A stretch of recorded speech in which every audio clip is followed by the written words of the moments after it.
இந்த கால்நடை வளர்ப்பில் பார்த்திங்க அப்படின்னா வருமன் காப்பதுங்கிறது வந்து சிறந்த விஷயமா இருக்குங்க. ஏன்னா ஒரு கால்நடைக்கு வந்து ஒரு நோய் வந்ததுக்கப்புறம் அதுக்கான வைத்தியம் பண்ணுறது அப்படிங்கிறது ரொம்பவே கடினமான விஷயமா இருக்கும். ஸோ ஒரு சில நோய்களுக்கு வந்து அதுக்கான உண்டான வைத்தியம் இருக்கும், ஒரு சில நோய்களுக்கு வந்து வைத்தியமே இல்லாமல் கூட போகும். ஸோ இதை நம்ம விவசாயிகள் வந்து சரியான முறையில் தெரிஞ்சுக்கிட்டோம் அப்படின்னா சரியான முறையில் நம்ம வந்து ஆடு மாடுகளையோ இல்லை கோழியோ இல்லை பன்றியோ இதை வேணால் நம்ம வளர்த்த முடியுங்க.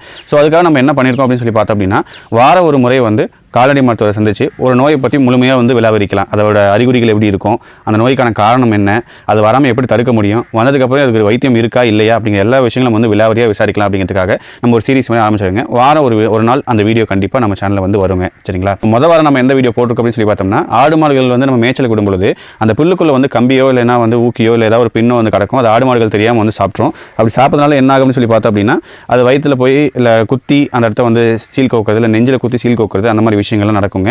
ஸோ அந்த விஷயங்களை பற்றி விலாவரிக்கிறதுக்கு நம்ம வந்து டாக்டர் வீராசாமிங்கிற ஒரு கால்நடை மருத்துவர் அணுகி அவங்ககிட்ட முழுமையான தகவல் வந்து நம்ம கேட்டிருக்கோங்க. அந்த வீடியோ நீங்கள் வந்து பார்க்கணும்னு நினச்சிங்க.